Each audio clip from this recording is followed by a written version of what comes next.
I will share, so I don't have something to show you right now, but I will share, I'll share an actual grading scheme with you at some point in the next week or so. But just to go over it briefly, there are going to be 4 components to your grade. The first and most important, the biggest part of your grade is the case study assignments, and that's going to be 40% in terms of weightage of your overall grade. And the way I'm going to assess your case studies is based on structure, argument, how you've engaged with the sources, clarity of thought. And yeah, so those are the main sort of features that I'm going to look for. I did give all of you a little bit of feedback on your first case study. Last week's case study is not going to be assessed. So if you're nervous about what you did there, though, honestly, all 3 teams did a very good job with the case study. So I'm happy to include that actually, because I think you all did well. But it's not really going to be assessed in the strictest sense. And yeah, as a team, I am looking to see also how you participate in our team meeting every week. Are you contributing? Have you made contributions to the case study? And of course, the editors of the week, um, the grade will matter most for them. So they your whichever week you're an editor, the case study will matter a lot. For last week, if the two, I know that there were two editors on each team. If all of you message me and say that you're comfortable with me assessing last week's case study for you, I'm happy to do that. If you're not, then I'm going to pair you up a little later in the course again with someone else, and I'll assess you on that case study. But you'll all be assessed on every case study. It's just that the editors, the grade will matter a little more on their case study. Okay, so that's the first bit about case studies. Is any questions about grading on case studies?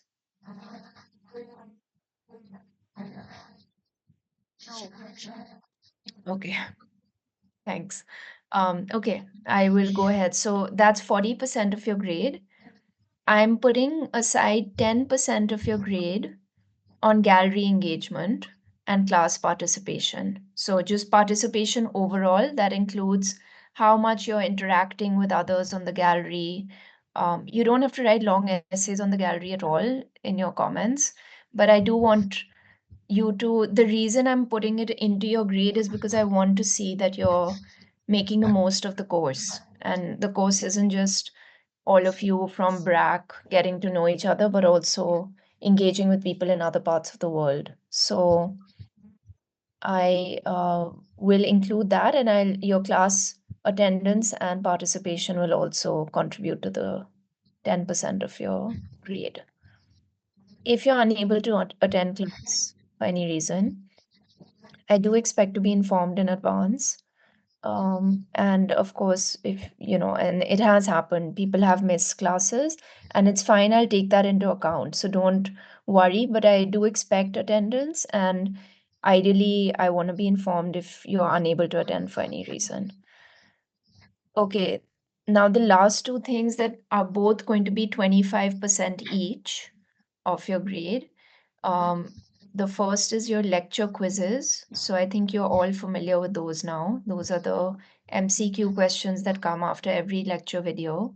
So you'll be filling those in, and that will form 25% of the grade. And I'm using that instead of doing a midterm exam for all of you. So you all won't have a midterm exam.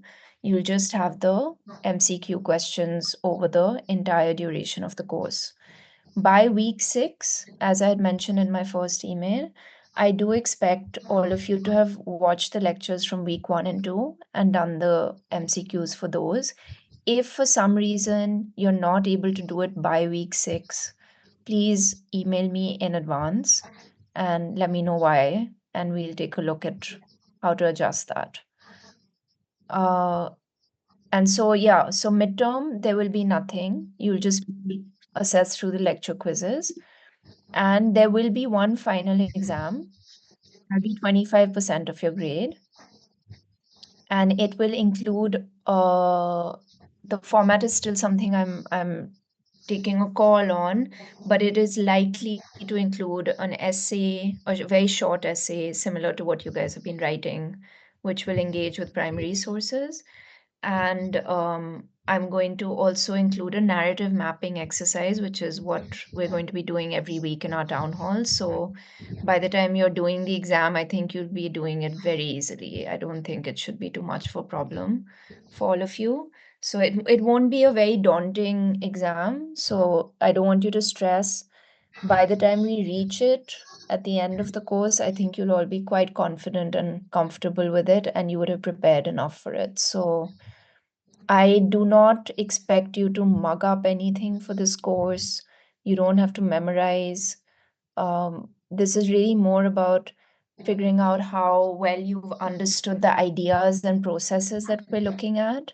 And I don't need you to be able to tell me that, in this year in the Ming Dynasty, this happened. So don't worry that now you have to go and memorize everything that we've been talking about in our lectures and our chapters. I'm not going to quiz you on dates and all in that way, but narrative mapping will have a little bit of being able to pinpoint events and people. And so we can talk about that a little more.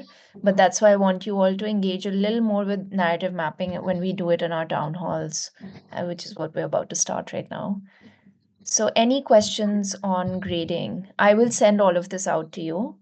And if you have I questions, yeah, go ahead. just the lecture quizzes or the book MCQ as No, this is just the lecture quizzes. You'll notice, all of you who open the book, you'll notice that there are questions, interactive questions and segments in the book. I'm not assessing you on those. No one is assessing you on those.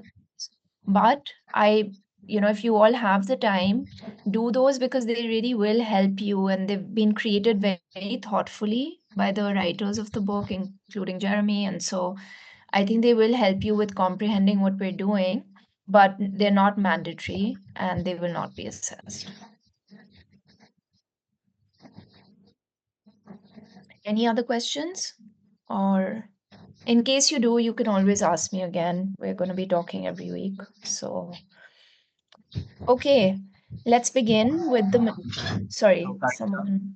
Yeah, Fahad, go ahead. if I take in MCQ, if I take more than one attempt, will it affect in grade?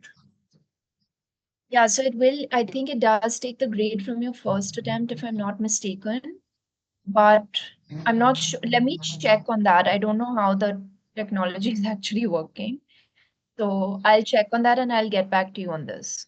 Okay. Okay, thank you. Okay. Okay, let's begin with this week's content. So yeah, let's start with what did you learn this week? What are some of the main global processes that you came across? Did something surprise or interest you? Just preliminary thoughts, reactions to what you read and heard in the lectures. तो बोलो Nothing interested any of you this week. Was it really that boring? Go ahead, Manali. I actually found tea very fascinating, to be honest. Like how tea was such a big thing that time, and how it um, maybe directly or indirectly gave birth to the tea houses, coffee houses, where people used to discuss a lot of things and their ideas, Yeah, and which also led to the production of books, journals, newspapers, magazines, and all. yeah, absolutely. I think even I was quite fascinated with the discussion of tea because I don't know if you all felt the same way, but when Jeremy was talking about it, I was thinking nothing's changed really. We still go to cafes. Maybe they're a little less social since laptops and phones came into being, and we do see people more on devices in these places, but these are still social settings. When you have to meet a friend or a colleague, we often go. to a cafe and we will sit over a cup of tea or coffee and discuss ideas. So yeah, absolutely. And it's interesting to see that, this is the era we're studying is sort of the beginning of those social connections that are also driven by commercialization and commodities and trade. Um, yeah, coffee date, exactly. Uh, so yeah, any other interesting things that you came across? Anyone else?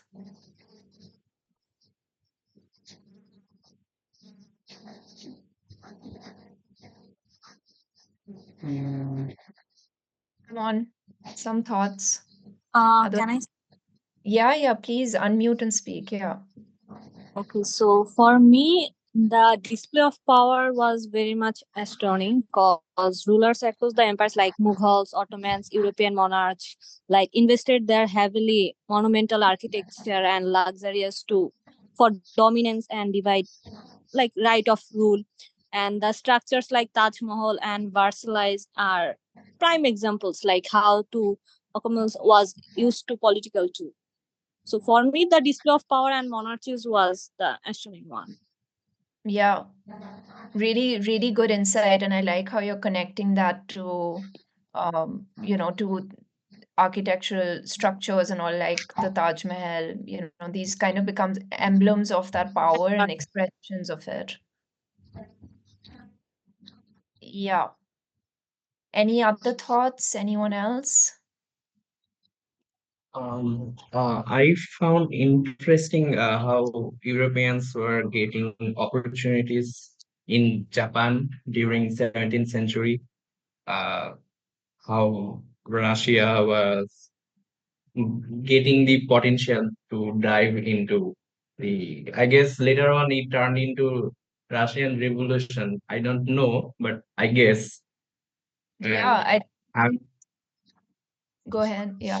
I'm very interested how these things will turn into the Jews revolution type in 19th century, how they got their state now. I think these things are building the new way of world politics, how the Western politics are slightly turning into the Russia and Israel Palestine areas. Am I going in right direction? Of course, there's no right or wrong direction because I'm asking all of you for your opinions. So there's never a wrong in this. It's what interested and excited you. I think you're so right. And part of the beauty of this course is we're going to see, you will actually see in the next couple of weeks how these threads and, these early patterns that you're noticing are going to have an impact across centuries. And absolutely, you're right, they're going to be relevant even today. I think you will be able to draw connections between what we've studied this week and the development of communism, the revolution, and even territorial expansionist policies of some of these states, even though they don't exist as empires today. For example, Putin.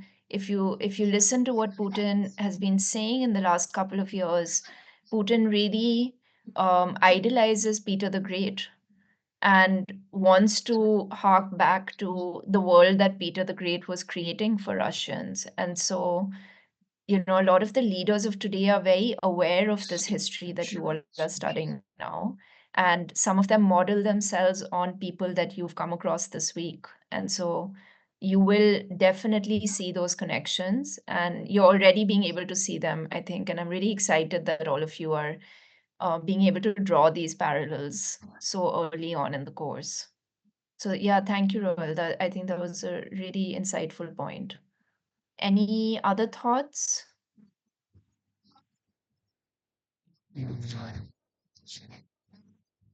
On the thoughts? Okay. I will draw more of you out with thoughts in a bit. So, um, okay, Royal, actually going off something you just said, I wanted us to spend a little bit of time on this idea of, um, you mentioned the Russian Empire expanding. You all would have noticed, I think it was in early on in the lectures this week, um, the fall of the Ming Dynasty, the rise of the Qing Dynasty in China. And Jeremy spent a little bit of time on this in his lectures about this idea of the colonization of internal spaces, right? So you have empires that are emerging, different parts of the world. And increasingly, there are borderland spaces that start shrinking, right, between these borders. So as these empires expand, they're swallowing up more and more territory, more and more people, that separate them from the other large empire. And so, of course, with China and Russia, we really see this happening. But this is also a development that you see in other parts of the world. Is there anything you noticed about that trend? Anything that really struck all of you?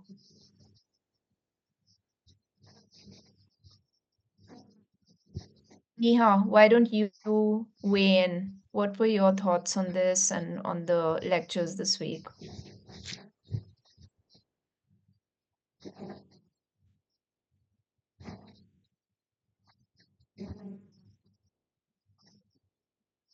Okay, I guess Neha's not able to unmute. Nafisa, how about you? I know this is your first town hall meeting. Any thoughts on what the content you came across? And don't worry about being right or wrong. It's just your opinion.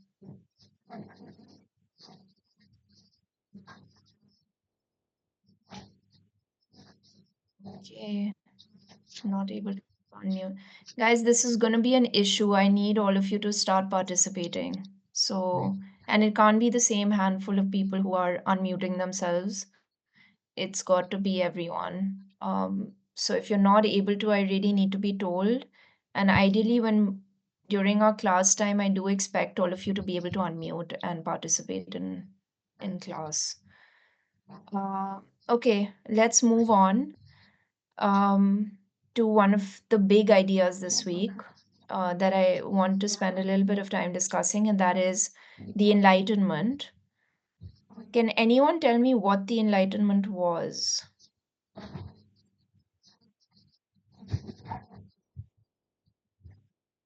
The printing revolution or the crisis of 17th century, or like overall, are you? I'm asking overall, how would we describe the Enlightenment when you came across in your lectures and readings this week? What do we mean when we say the Enlightenment? Mm, uh, Pursuit of knowledge, like creation of the encyclopedia and all that. Yeah, it is the pursuit of knowledge. Would you describe it, Ishan, as a movement? Was it a movement? No, it was No. uh, like people altogether wanted to change their thinking, so they for the tea they all sat together and started thinking about the society and all.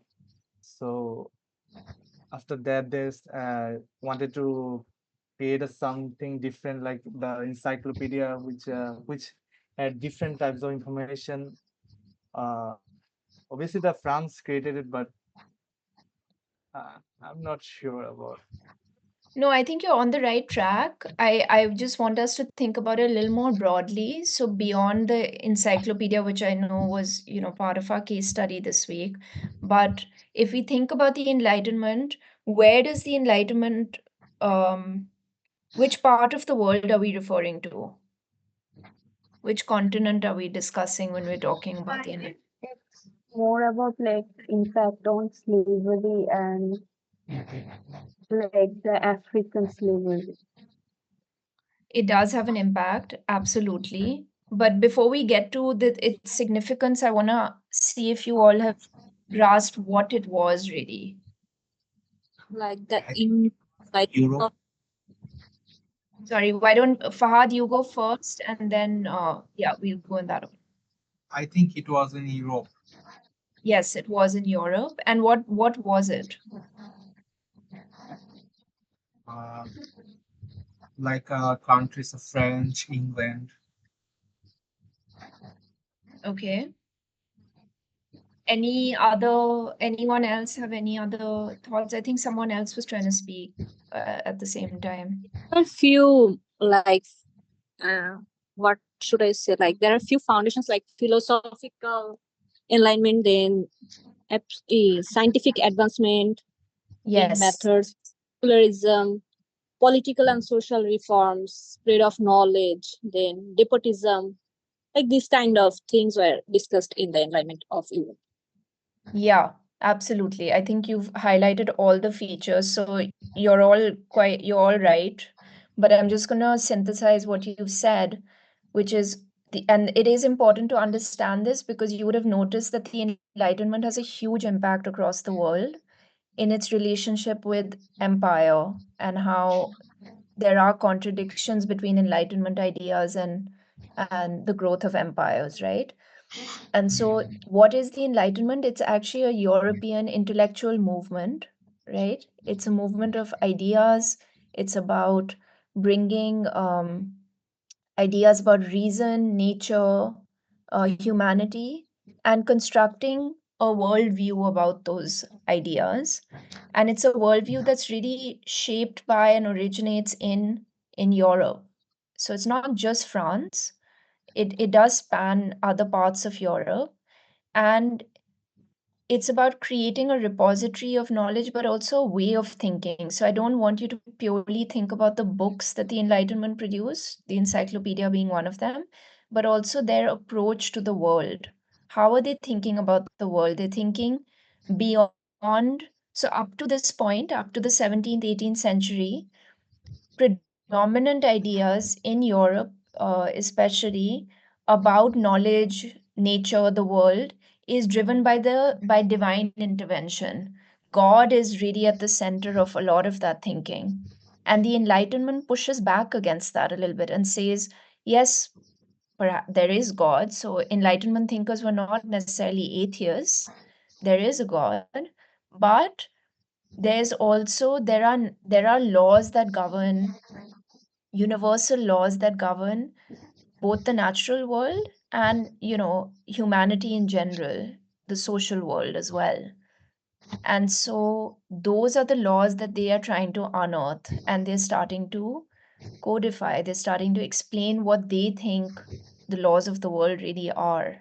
And they are pushing for people to start thinking about these ideas, these laws in a scientific way and not necessarily in a faith driven way, right? And of course, when they bring up these ideas, there's a lot of pushback, right? Not everyone's going to embrace this. And I think in yesterday's case study, you saw that when they tried to publish the encyclopedia, they actually had a problem. The government didn't support it. They were trying to censure it. They didn't want the encyclopedia to come out because it holds a lot of ideas that might contradict people's understanding of faith at the time. Okay. So, Lil, is that clear? Are you getting a sense? I know you all have been through this content already, but do you have any questions about what I've just said about the Enlightenment? Because it is important to understand that before we dive into some of the other topics we're going to discuss today. No questions? No, ma'am. Okay. Okay. I'm going to open up, since you all are being weirdly quiet today, I'm going to open up the narrative mapping sheet and we're going to do a little bit of narrative mapping together. I think all of you are familiar with this now, except perhaps Nafisa.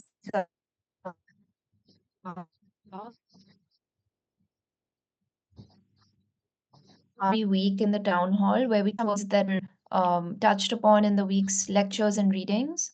And we're going to, okay, I don't know who's on the document at the same time, but someone's highlighting things. We're going to map some of that content out together as a group. Okay, so the very first one I've put down I should be hearing from all of you on this because you have spent all of yesterday looking at this, which is the encyclopedia. So can anyone tell me what it's obviously not a who because it's not a person. What was the encyclopedia? Collection of knowledge. Yeah, but what was it? What shape or form It is it was a this book. item? It's a book, Art. absolutely. It was No, I would say for book. mainly for like Europeans because it has their language, like it was Mhm. their language. Yeah, so that, Amatur, that's a good point, but that's going to come more in significance, right? So this is very straightforward. The who, what, it was a book. It was actually not one book, if we recall correctly. Was it just one book? There were like Collection. 60,000 volumes, right? No, I think they were like, if I remember correctly, there were maybe 74,000 articles, but it was multiple, maybe how many? 15 volumes? What did it say? I forgot. Does anyone have it handy? Do you know? A case study? Then I'll insert that. So whatever number of books it was, please, whoever has access, open up and give these answers. You can refer to the textbook. You can refer to the case study from yesterday. When was it? When was the encyclopedia published? What years are we? 1751 Seven- to 1772. 1751 to and 1772. 1772. 1772. Yeah, Okay. 1772. Okay. And where? Where was the France. France. encyclopedia? France. Yes, it was in France.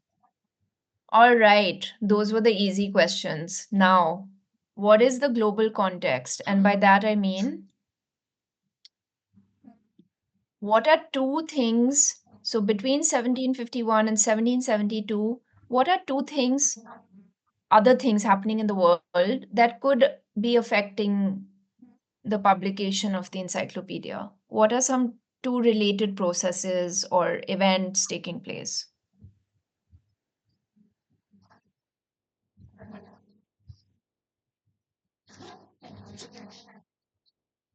The Enlightenment. French and Yes, very, very important. We just spent a little bit of time. Enlightenment ideas are spreading. What else? That's one. Let's come up with one more. Is that the American Revolution? Yeah, well, kind of towards the latter part of this. But yes, that would be a valid thing to put. But how would you connect that to the? It does connect, but how would you connect it, Tabassum, to the encyclopedia? What is the link between the two? I'll give you a clue. The answer is actually the first point. So something that's linking what's happening in France with what's possibly happening in America, what's happening in Europe and what's happening in America is the Enlightenment, right? The Enlightenment ideas are spreading. They're giving people a new way to start thinking about themselves, about the way the world works, and the way they're looking at. Scientific revolution. Go ahead, Sharia. What? Scientific revolution in Yes, again, linked to the Enlightenment, but yeah. scientific revolution.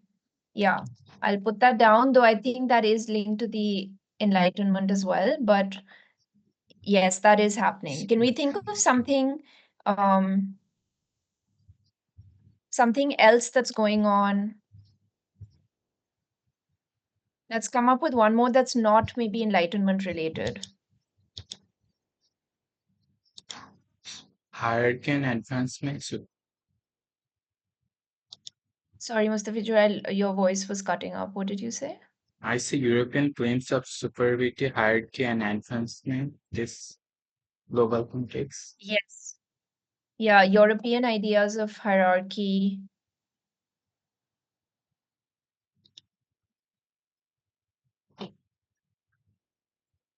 Okay, the other thing I really did want to bring up here, because all these are really linked to the Enlightenment, which they would be, but one more thing to really think about is the rise of European empires, right? This is Yeah. a time when European empires are expanding. And what is the connection with the encyclopedia? Is, as you all would have seen in the case study yesterday, is that you have Europeans going to other parts of the world really now as scientific explorers, right? They're going, they're attaining knowledge, they're collecting knowledge, they're collecting samples, they're collecting plants from different places, and they're bringing that knowledge back. And that enterprise is very closely tied with empire. Does that make sense?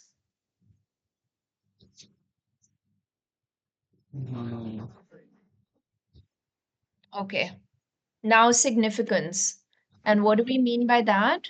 What is the significance of the encyclopedia? And you all should be able to answer this very easily because we discussed it yesterday.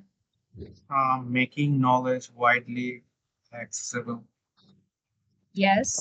Spreading enlightenment ideas, challenging authority, and promoting intellectual language. freedom. While one at a time, one at a time. Mustafizur, why don't you finish what you were saying?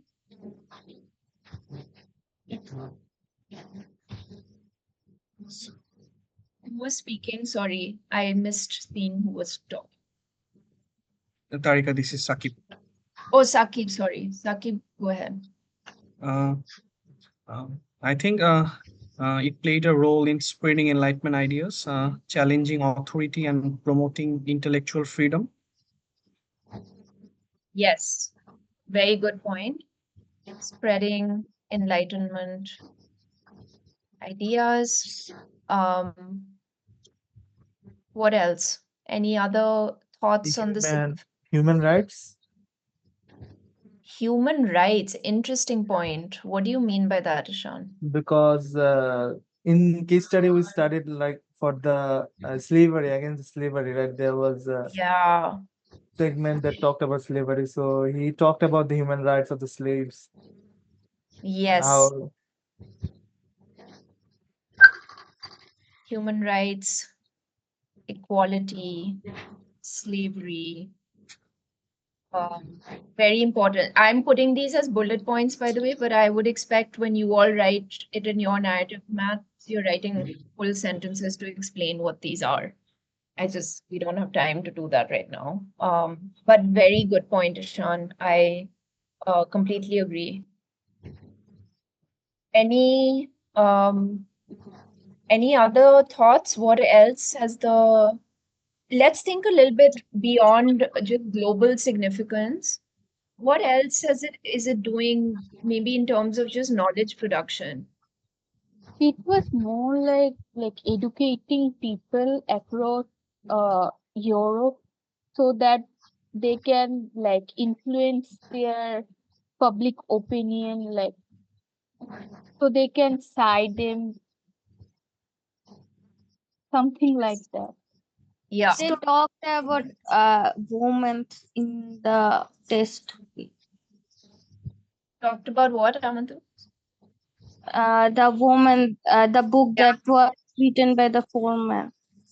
Yes, I'm so glad you brought that up. Woman written by the men.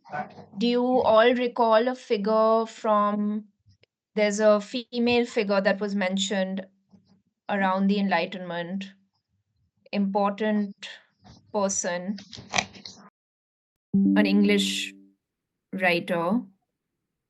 Can anyone name who kind of brought to the fore,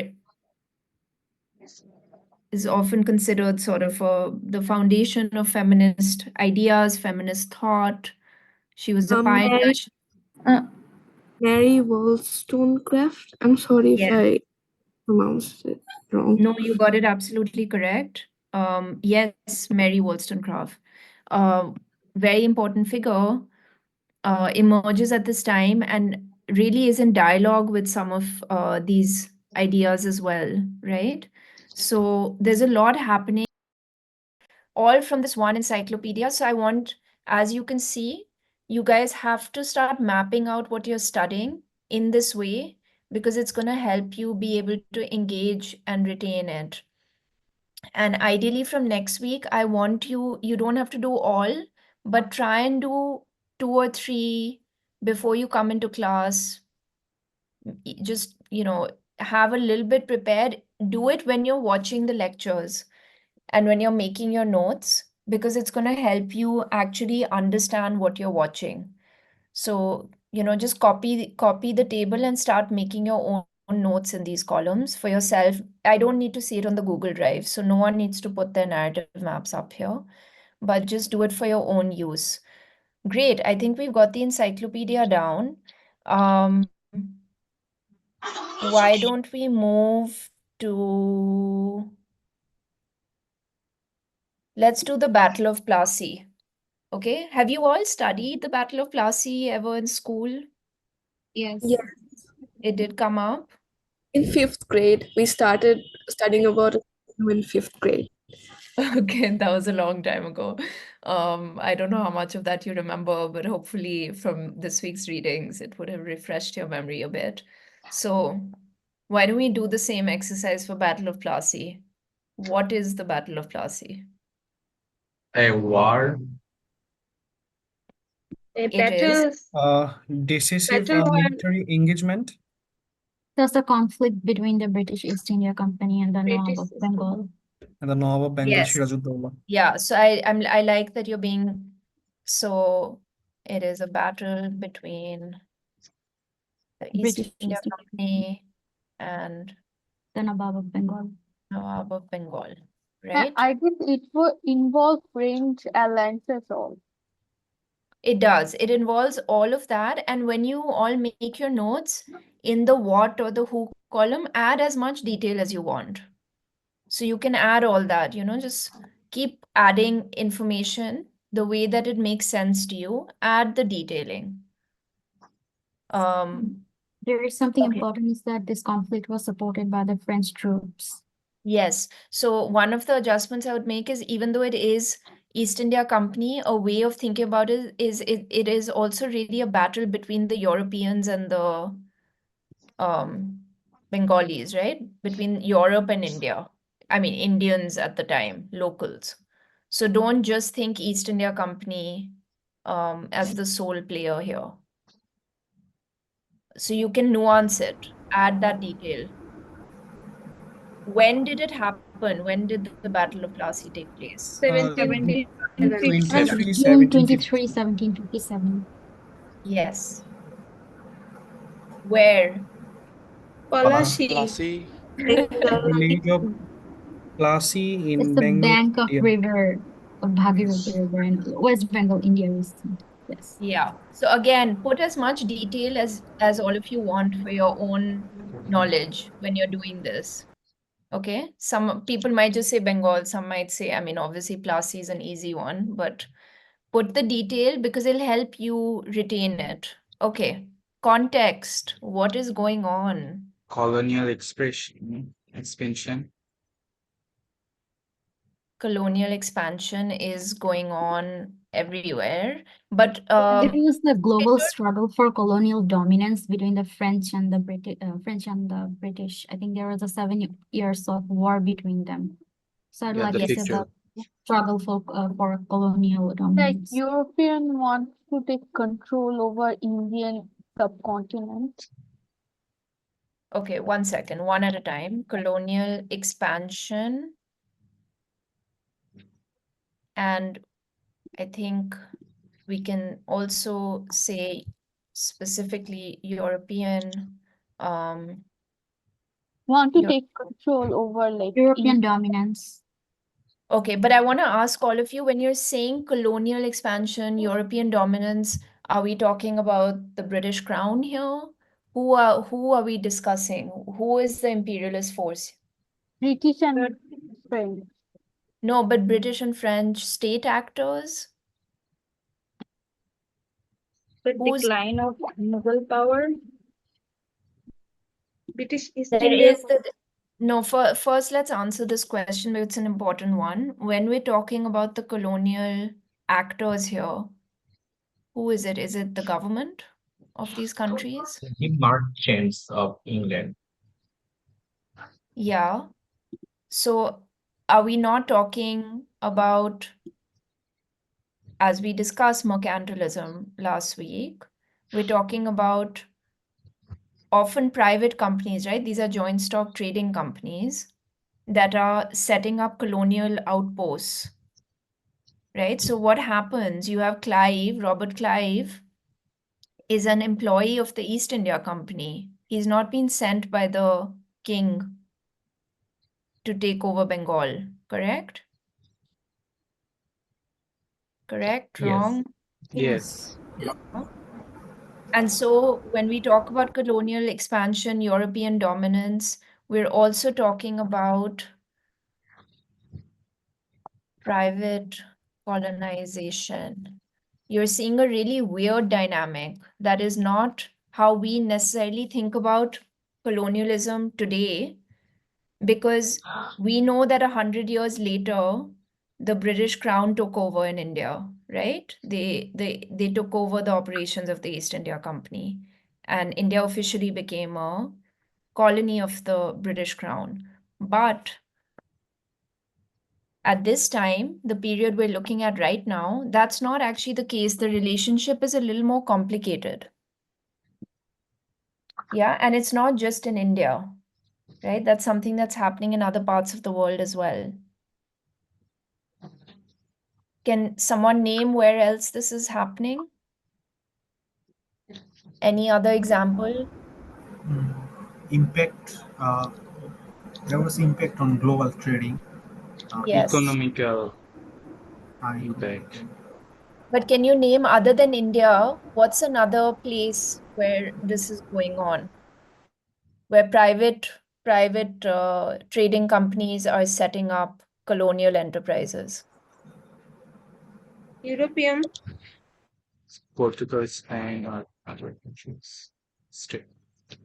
Sorry, your voice is breaking, Mr. Vijay. I didn't catch that. I said Portugal, can one of the Yes. earliest colonial powers. Yeah. But where have they set up? Set up in Africa, South Africa. Yes, absolutely. What's another big one? What is a major sort of crisis happening right now in a different part of the world? Similar dynamic.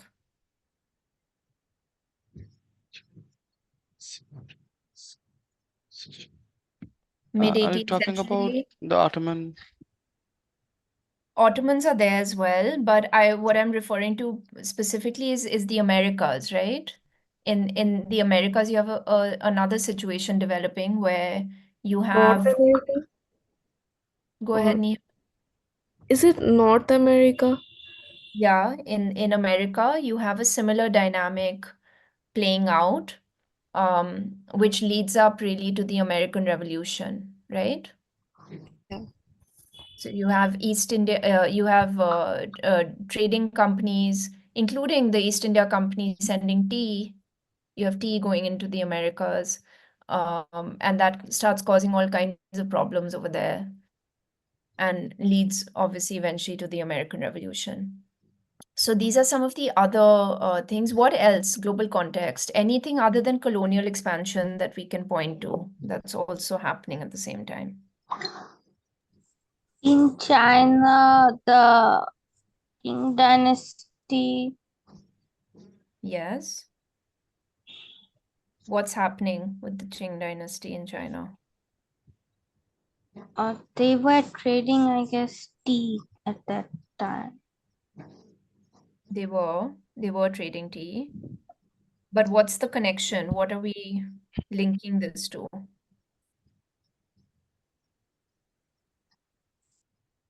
Any other bit of context we can add? Tarika, are you talking about that? What are the other cases like East India Company take place the Indian subcontinent, like similar incident? Yeah, you can quote another similar incident if you'd like, or you can talk about a different type of Because context. before East India Company, there we have French East India Company that have ruled in the Indian Ocean region.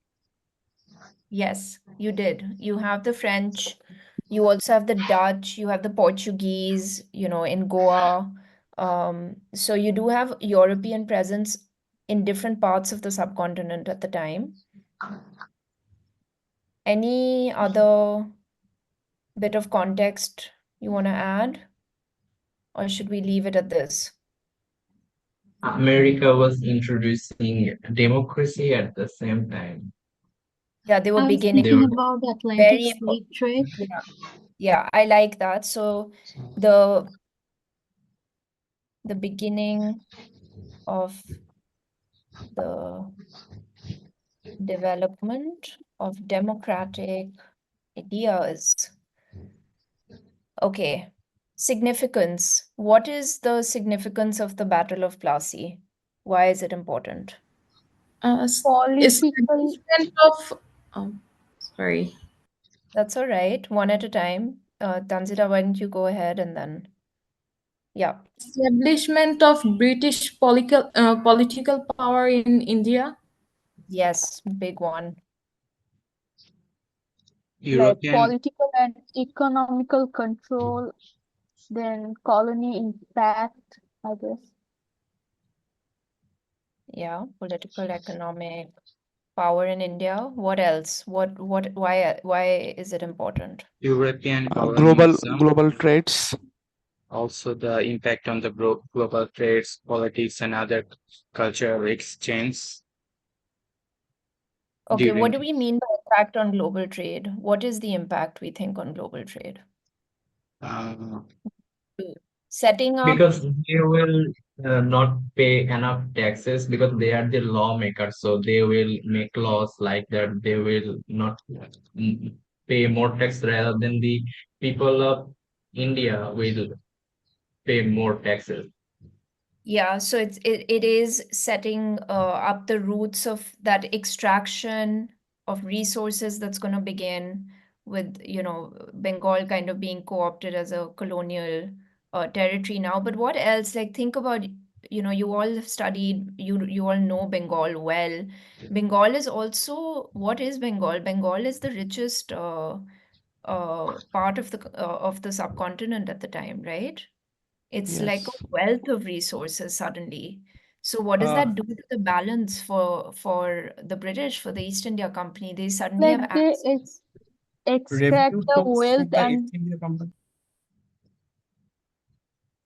Sorry, go ahead, Saqib. What were you saying? Revenue source for the East India Company.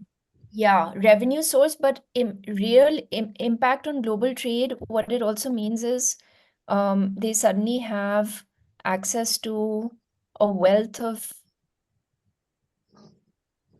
resources from Bengal, which tips the balance, right? Suddenly, the East India Company has tapped into a really rich resource that they didn't have access to, which means go back to mercantilism last week, what we discussed, what Jeremy brought up, is that a lot of these companies were actually competing with each other, right? They're vying for the same prizes. So, which is why you have Spanish galleons being attacked in the Pacific. You have the Dutch, the Portuguese, the Spanish, the British, the French, all in competition. And in this case, after the Battle of Plassey, you have a situation where the British have got their hands on a major prize, right? Yes. Yeah. So what does it do? It tips the scales in competition with other companies / empires, right? Suddenly it opens that door to India and the wealth of resources that the subcontinent has to offer. So yeah, any other significance thoughts here before we start wrapping up? Maybe there's a geopolitical shifting as the victory of the British, that it reduced the French influence in India.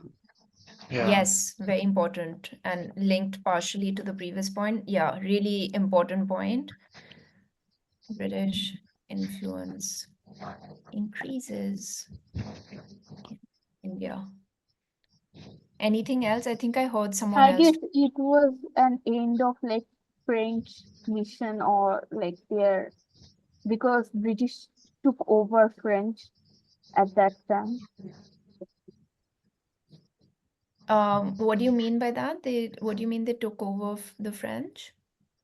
Like at that time, British was more in power. Like they can extract more wealth and resources Yeah. from India Yes. compared